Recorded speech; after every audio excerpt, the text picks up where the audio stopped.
Mga kakbay, magandang araw po sa inyo. Ito po si Sammy, ang inyong kakbay at laging karamay. Sasagot sa inyong mga katanungan, huwag lamang pong uutangan. Mga kakbay, ikaw ba ay OFW o may kapamilyang OFW na nais makapag-apply ng loan pero wala kayong pangkolateral? Hindi na problema yung mga kakbay dahil sa PNB Personal Loan ay maaari kang makapag-loan ng halagang aabot hanggang sa halagang 2 million pesos. Malaking halaga yan kakbay kaya marami kayong pwedeng mapaggamitan ng perang ito. Ang PNB din ang isa sa may pinakamababang interest rate sa mga private banks sa ating bansa. At may flexible terms of payment din sila. Nasa 1 to 2% lang ang kanilang interest rates. So mga kakbay, kung interesado kayong malaman kung paano mag-apply ng PNB personal loan, ay please continue on watching. At kung bago po kayo sa aming channel, ay huwag pong kalimutang mag-subscribe and hit the notification bell. At pakishare na rin po para lagi kayong updated once we upload a video like this.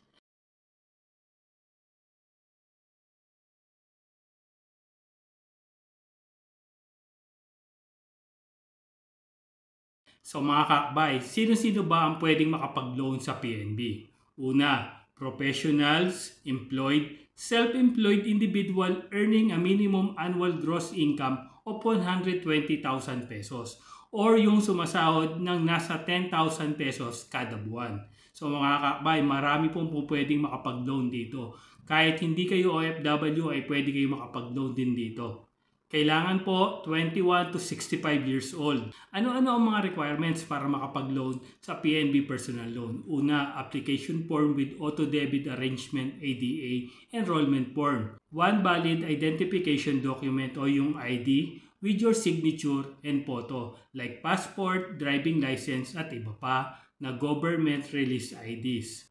Kailangan din ng income documents, proof of residence at proof of billing. So, saan-saan naman pwedeng magamit ang inyong loan? Pwede po ito sa medical expenses, education, tuition fees, house renovation, purchase of appliances, furniture, and other household needs. Pwede rin sa mga gustong mag-vacation trips at iba pang personal needs. So mga kakbay, ang kanilang loanable amount at terms of payment ay nasa 10,000 up to 2 million pesos at po pwedeng bayaran from 3, 6, 12, 18, 24, or 36 months para sa mga below 500,000 ang maloloan. And up to 48 at 60 months naman po para sa 500,000 and above.